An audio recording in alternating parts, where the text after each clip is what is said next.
Sino ka? Bakit hindi ko maaninag ang iyong pagmumuka? Tanong ng kaluluwa ng mambabarang na pumasok sa katawan ng bata. Ako si Tomas. Pasensya ka na. Maging ako man, hindi ko alam kung paano pawalain ang bisa ng sabulag na ibinibigay ng aking mutya. Kung meron kang karagdagang katanungan ukol sa pagkatao ko, malaya kang makakatanong. Pero bago yan, nais muna kitang kausapin ukol sa mga bagay na ginagawa mo sa batang ito. Kaibigan, maaari mo bang pawalain ang sumpang ibinigay mo sa katawang ito? Mahinahong sagot naman dito ni Tomas. Nang marinig ito ng mambabarang, gulat na gulat naman ito sa kadahilanang hindi niya lubusang akalain na kampanteng magpapakilala sa kanya si Tomas. Ilang ulit pa niya yung ininsulto pero wala sa aksyon nito ang pagiging pikon sa mga bagay na kanyang sinasabi. Animoy si Tomas noon, simbolo ng mga antingerong malalim ang kakayahan at kaugnayan sa mga lihim na karunungan. Ganon na ganon kasi ang ugali ng mga malalim ang aral at hindi basta-bastang nagpapadala sa kanilang emosyon anuman ang sitwasyon na kanilang kinakaharap. Makalipas ang ilang minutong kanilang pag-uusap, bigo namang mapasang-ayon ni Tomas ang nilalang sa isang magandang pakikipag-usap. Upang magkaroon yon ng takot sa kanya, umihip siya ng kakarampot na dasal sa kanyang hintuturo at mabilisan niyong itinarak sa dibdib ng bata. Bagaman hindi pang kumbating dasal ang usal na yon, kitang-kita ni Tomas ang labis na pagkasindak nito. Pasensya ka na kung kinakailangan kitang lagyan ng ganyan. Naninigurado lang naman ako na hindi mo sasayangin ang aking oras. Paalala lang kaibigan, ang usal na kasalukuyang nakakapit sa iyong katawan, kusang gumagana kapag naaamoy nitong nagsisinungaling ka. Alam mo naman siguro kung anong kayang gawin ng usal sa kanan sa inyo, hindi ba? Kung hindi ka dyan magkabalda-balda, ewan ko na lang. Para wala ng pagtatalo ano paman, inuutusan kitang pawalain mo ang sakit ng batang ito. Seryosong wika ni Tomas. Nang marinig ito ng nilalang, tumawa lang naman yon habang patuloy siya nitong dinuduraan. Maya-maya pa, bigla naman itong napatigil sa kanyang pagsasaya nang marahan siyang tapikin ni Tomas. Mabilisan yung napahawak sa kanyang puso na parabang dahan-dahan na yung tumitigil. Ang paningin ng nilalang noon ay nasa lupa na, habang patuloy na tumatagaktak ang malalamig at bilog-bilog na pawis nito sa pagmumuka. Sinasabi ko sa iyo kaibigan, hindi ako ang taong dapat mong paglaruan. May panahon kayo sa paglalaro at meron din kayong panahon para humarap sa mga seryosong bagay. Kayang-kaya kong pagalingin ang karamdaman ng batang ito kung gugustuhin ko. Tinawag lang kita rito upang maibigay ko din ang tulong na para sa iyo kahit papaano. Wika ni Tomas. Matapos nitong makapagsalita, marahan naman itong binulungan ng mambabarang na umalis na sa katawan ng bata. Masyado na kasing mahaba ang kanyang pamamalagi doon na hindi na makakabuti sa katawan ng pasyente ni Tomas. Sa pagbalik ng katahimikan sa paligid, wala na siyang ibang ginawa kundi yon ay pagpahingahin. Kinaumagahan, hindi pa man sumasapit ang 6:00 ng umaga, nasipat na nila ang batang panayang laro sa labas ng kanilang tahanan. Kasakasama nito ang mga alagang hayop ni Tomas na siya namang labis na ikinatuwa ng mga magulang nito. Bago tuluyang lumisan ng pamilyang yon sa kanilang pamamahay, inihabili niya dito na wala na itong dapat pang ipag-alala sa mambabarang na ng biktima sa bata. Nasisiguro niya kasi noong baldado na ang katawan ng nilalang na yon dahil sa usal na kanyang pinakawalan. Sa pag-alis ng mga ito sa kanilang tahanan, agad naman siyang nilapitan ng kanyang ama na papaalis na sana patungong bukid. Tomas, sumama ka na muna sa akin. Meron tayong mga mahalagang bagay na pag-uusapan. Wika ng kanyang ama paglapit nito sa kanya. Nang marinig ito ni Tomas, hindi na ito nagsalita bagkus ay ninais na lamang nitong sumunod sa pagnanais ng kanyang ama.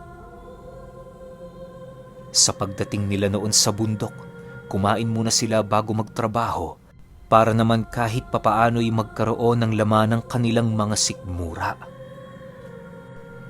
Habang nasa kasagsagan sila ng pagbubungkal ng lupa, doon ipinagtapat ng kanyang ama ang tungkol sa mga panganib na maaaring maidulot sa mga bagay na ginagawa niya.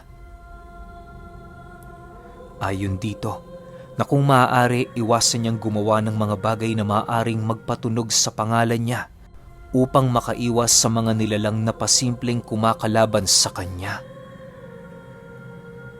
Marami na kasing nasaksihang bumagsak na mga albularyo ang ama niyang yun dahil lamang sa pagiging matunog ng pangalan nito. Dagdag pa ng kanyang ama, wala naman siyang duda sa kakayahan ni Tomas, subalit mas mabuti na yung mag-ingat. Tay, sa ngayon ho, pasensya na kayo sapagkat hindi ko humaaring sundin ang nais ninyo. Alam niyo ho kasi, ang ginagawa kong ito, katuparan ng kautusan ng langit. Mananatili akong manggagamot sa mga taong nangangailangan ng aking tulong. Malakas ang paniniwala ko na hindi ako pababayaan ng matandang nagbigay sa akin ng kanyang balahibo. Sagot naman dito ni Tomas. Bahala ka anak, nasa iyo pa rin naman ang pagpapasya. Basta ako, sinasabi ko lang ito bilang paalala sa iyo. Hindi masama kung hindi mo susundin ang aking opinyon. Ang importante, alam mo kung ano ang aking hinanaing. Sagot naman ng kanyang ama. Sa pagsapit ng gabi, maaga pang nagpahinga ang kanilang pamilya.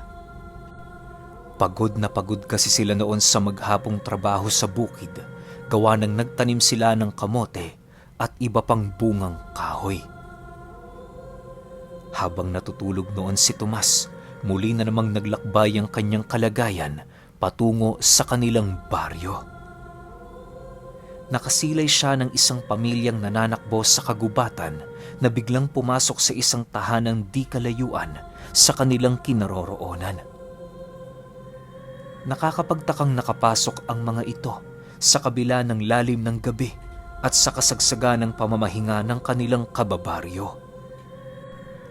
Pagpasok ng pamilyang yon sa loob ng bahay, bigla namang napakunot ng noo si Tomas dahil sa nasipat niya yung ginaya ang kaanyuan ng pamilyang naninirahan doon. Matapos niya itong masilayan, kusa namang bumalik sa kanyang katawan ang kanyang wisyo. Pagmulat niya, marahan naman siyang tumayo para uminom ng tubig. Habang nakaupo siya sa gilid ng kanilang sala, pasipat-sipat siya sa liwanag na naroon sa rukrok ng bundok Banahaw. Sinusubukan niyang kausapin sa pamamagitan ng kanyang isipan ng matanda, nang sa gayoy magkaroon sila ng koneksyon kahit madalang ang kanilang pagkikita. Ginoo, naririnig niyo ba ako? Wika ni Tomas sa kanyang isipan. Ilang ulit niya ding kinausap ang matandang yun sa kanyang isipan pero ni isang kataganan ng gagaling dito ay wala siyang narinig. Ang tanging bagay na pumasok sa isipan noon ni Tomas, maaaring hindi pa sapat ang kanyang karanasan para makipag-ugnayan dito gamit ang isipan. Sa pagsapit ng umaga, pasimpleng tinungo ni Tomas ang bahay na pinaghihinalaan niya. Pagsilay niya sa pamilyang nanananahan roon, Agad naman niyang napansin ang pagiging iba ng mga ito. Bukod kasi sa nakakaramdam siya noon ng kakaibang presensya, may iilan din siyang nakitang banga na pilit nitong ikinukubli sa loob ng kanilang bahay. Upang hindi siya maglikha ng eskandalo sa kanilang baryo, ninais niyang manmanan yon ng 3 araw upang makumpirma ang kanyang hinala. Kung totoo mang kinuha na ng mga ito ang anyo ng mga taong naninirahan doon, wala na siyang magagawa sa kadahilanang nasisiguro niyang patay na ang mga ito. Habang pinagmamasdan niya ang lugar, nasipat naman niya ang padre de pamilya ng bahay na biglang sinarado ang kanilang pinto. Maaaring natunugan nito ang kanyang pagmamasid, kaya na may napilitan itong magkulong. Bagaman saradong bahay na ang kanyang nasisipat, patuloy pa rin ang pananatili doon ni Tomas. Maya-maya pa, dumaan ang 2 niyang kakilala na merong bitbit na sako ng kamote. Ay, Tomas! Anong ginagawa mo dyan? Ang aga-aga wala ka sa inyo. Wika ng kanyang kakilala paglapit nito sa kanya. Kayo talaga? Kung ano-ano na naman ang pumapasok sa isip ninyo. May hinihintay ako rito. Umuwi na nga kayo. Baka mapanis ang kamoteng dala ninyo. Pabirong sagot naman dito ni Tomas. Nang marinig ito ng 2, tumawa lang naman yon habang marahang naglalakad papalayo. Si Tomas naman noon, ninais ng sabayan ng mga ito, gawa ng kahit papaano'y nakakaramdam na siya ng pagkalam ng kanyang sikmura. Habang papalayo na sila sa lugar, muli na naman siyang natigilan sa paglalakad nang maramdaman niya ang lalaki sa loob ng bahay na yon na pasimpleng sumisilip sa kanya. Bagaman hindi niya ito nakikita, nasisiguro niyang totoo ang kanyang nararamdamang kutob.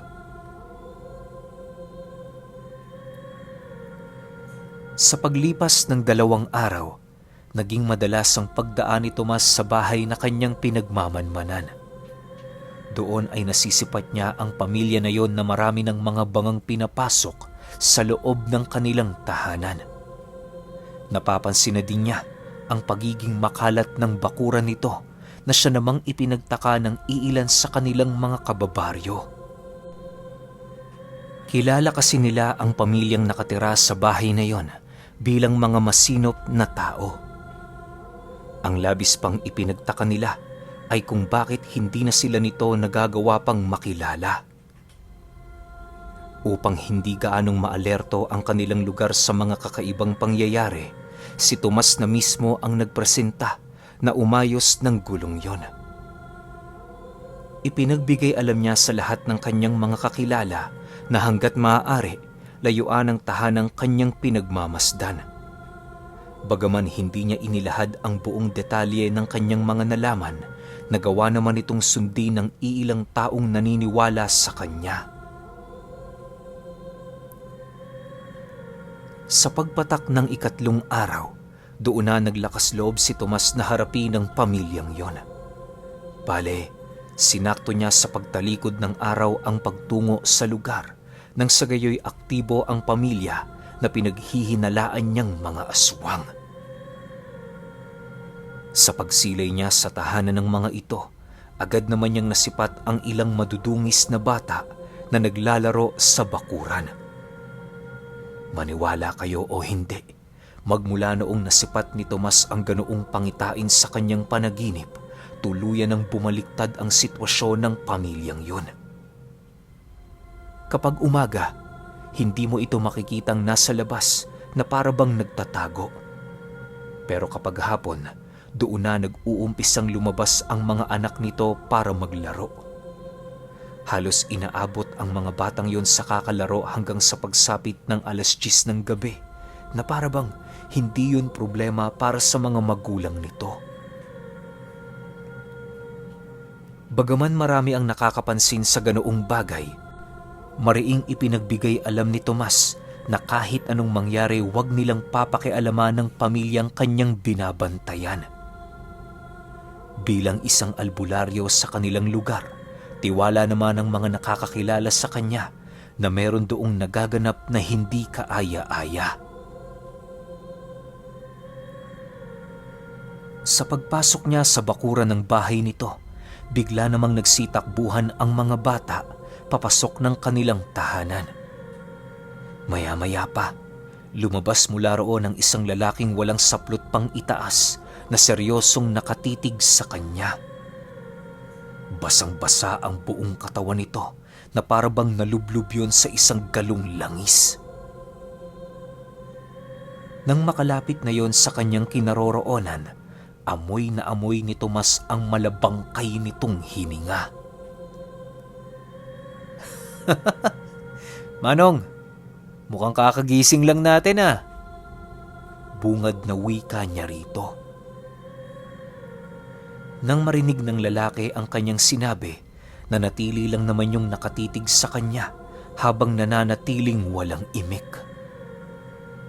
Maya-maya pa, nagpatuloy ito sa kanyang paglalakad na parabang pasimple nitong itinataboy si Tomas.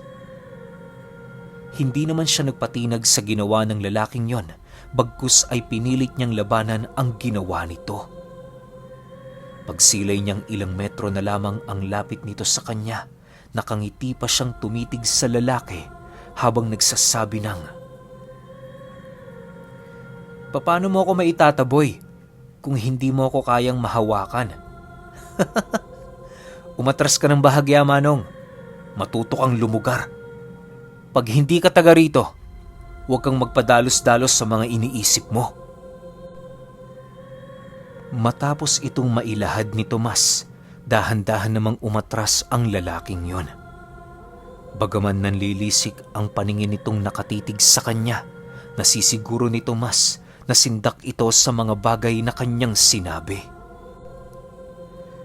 Maya-maya pa, buong tapang naman niyang ipinagpatuloy ang kanyang paglalakad sa kabila ng mga babalang natatanggap niya sa pamilya nito.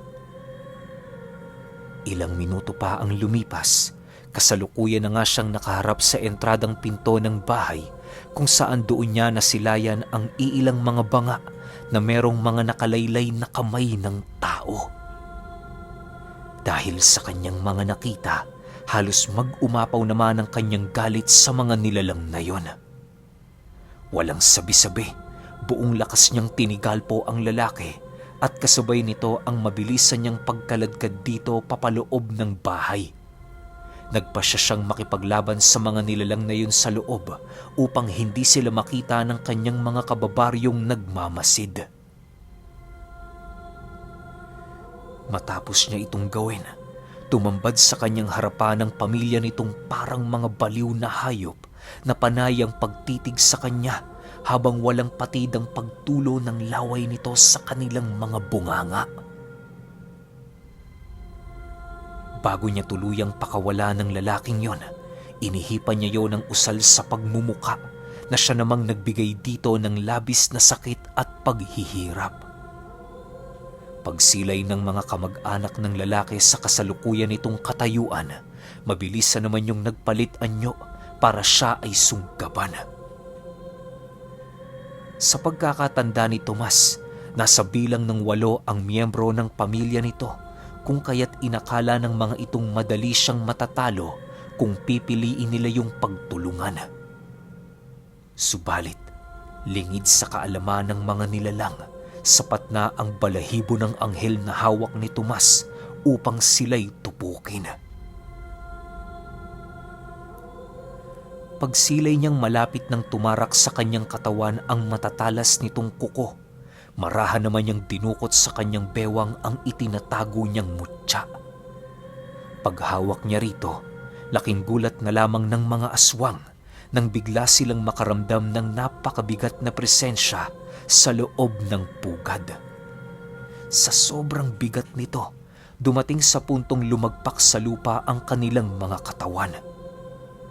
Ang iilan sa kanilang mga kasama noon ay panay na ang pagsigaw, indikasyon na labis na yung nahihirapan. Ang lalaki naman noong kinaladkad ni Tomas papaloob ng bahay ay tuluyan ng namatay dahil sa kanyang ginawang paghawak sa balahibo. Sa pagpapatuloy ng ganoong pangyayari, kitang-kita niya ang iilan sa mga aswang na nagpupumilit gumapang. Bago pa man kayo makapasok ng baryo, alam ko na dito kayo tutungo. Labis akong naaawa sa pamilya na biniktima ninyo. Kaya bilang ganti, isa-isa ko kayong paparusahan. Mapalad ang inyong ama sapagkat nauna siya sa inyong bawian ng buhay. Wika ni Tomas. Matapos niyang makapagsalita, marahan naman niyang kinuha ang isang palakol sa gilid ng bahay habang marahang nilalapitan ang pinakamalapit na aswang sa kanyang kinaroroonan. Paglapit niya rito, idinampi niya sa ulo nito ang kanyang kamay habang marahang nag-uusal. Ginamitan niya yon ng isang karunungang magbibigay detalye sa kanya kung ano ang naging ambag ng nilalang na yon sa pagpatay sa pamilyang naninirahan doon ng payapa. Pagpasok sa kanyang pangitain, na inundayan ng nilalang na yon ng saksak ang isa sa mga kalunos-lunos nitong biktima, dahan-dahan niyang kinuha ang kamay nito. Ipinatong niya yon sa isang kahoy at walang pagdadalawang isip na tinapyas ang lahat ng daliri nito. Ano man ang ginamit mo sa pagpatay ng tao, yan ang naghihintay na parusa mo. Masakit ba? Ganyan din ang naramdaman nila. Wika ni Tomas matapos niyang tapyasin ang lahat ng daliri ng nilalang. Sa paglapit niya sa isa pa nitong kasama, pinutulan naman niya yon ng dila sa kadahilan ng yon ang ginamit nitong pagpaslang sa kanyang kababaryo. Ang iba namang kasama nito ay kanyang pinatay ng walang paghahatol, gawa ng masyadong brutal ang ginawa ng mga nilalang na yon na pagpapahirap sa dating nakatira doon. Ilang minuto pa ang lumipas, tanging ang dalawang aswang na lamang ang pinutulan niya ng dila at daliri ang natitirang buhay. Buong lakas niya itong kinaladkad patungo sa likurang bahagi ng bahay upang palayain. Binalikan din niya ang mga bangkay ng pamilya nito upang ipadala sa kanilang paglisan. Bago tuluyang pinalaya ni Tomas ang dalawang nilalang, inilahad niya dito na kahit anong mangyari, wag na silang babalik sa baryo. Inutusan niya din ang dalawang aswang na ipakalat ang kanilang naranasan sa baryong ito upang tuluyan na itong pangilagan ng mga aswang. Matapos niyang maibigay ang kanyang utos, agad namang kumaripas ng takbo ang dalawa, bitbit ang bangkay ng kanilang pamilya. Nag-anyong dambuhalang aso ang mga ito nang sa gayoy madaling makalayo sa baryo. Sa pagbalik ng katahimikan sa paligid, agad namang kumuha ng isang sulo si Tomas upang sunugin ang bahay. Habang tinutupok yon ng apoy, naglahad siya doon ng konting dasal para sa ikatatahimik ng kaluluwa ng mga pumanaw. Matapos ang mga pangyayaring yon, marahan naman siyang naglakad pabalik ng kanilang tahanan. Sa pagsapit ng umaga, binalikan niya ang natupok na bahay. Napansin niya kasi noong pinagkukumpulan yon ng tao, gawa ng nagtataka ang mga ito dahil sa hindi man lang nila nalaman ang oras na naganap ang sunog. Sa pagdating niya sa sunog na bahay, agad naman siyang pinagtinginan sa kadahilanang alam ng mga taong nakikiusyoso sa lugar na yon na tanging siya lamang ang makakasagot sa tanong ng mga ito. Alam kong nagtataka kayo kung bakit hindi nyo naramdaman ang sunog kagabi. Kagagawan ko ito, kaya ako'y nagpapaumanhin sa inyo. Ang mga taong nakatira sa bahay na inyong nakikita, mga aswang, Pinalayas ko sila bago ko sunugin ang kanilang tahanan. Mahirap mang gawin ang bagay na yon pero alam ko, ito ang makakabuti sa ating baryo. Pakatatandaan nyo ito, sa oras na meron pa akong maramdamang aswang dito sa ating lugar, hindi ako magdadalawang isip na kayo ay palayasin. Wala akong pakialam kung matagal na kayo rito. Ang importante, magawa ko ang trabaho ko bilang isang albularyo. Pagpapaliwanag ni Tomas. Nang marinig ito ng mga taong nakiusyoso, walang kahit ni isa sa mga ito ang nagawang umimik. Alam nilang dalisay ang hangad ni Tomas sa kanilang lugar, kung kaya't hindi sila nagkaroon ng puwang na pagdududa sa lahat ng ginagawa nito. Halos sa ilang buwan lang kasi noon, karamihan sa kanilang kababaryo, meron ng utang na loob kay Tomas.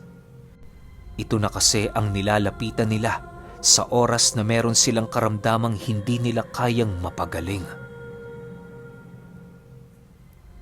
Matapos ang seryoso nilang pag-uusap, paisa-isa namang nagsialisan ang mga tao sa lugar. Si Tomas noon pinili ng umuwi para naman kahit papaano'y magawa na niya ang kanyang mga trabaho.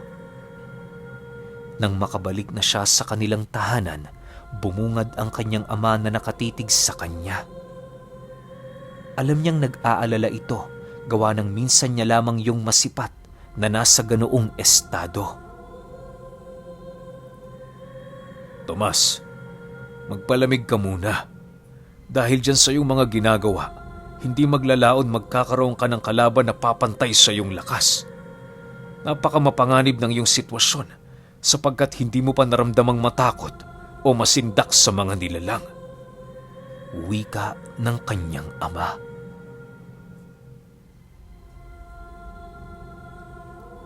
Okay, grabe sobrang angas ni Tomas. Alam niyo kung sino nakikita ko kay Tomas? Siguro yung mga panahong kabataan ni Lolo Ruben. Alam niyo yung kalmado lang siya tapos sobrang lakas niya, yung wala siyang kinakatakutan. Yung kahit sino papalagan niya basta makakatulong sa kapwa niya, tsaka maliligtas yung baryo kung nasaan siya. Ganun siya kagaling.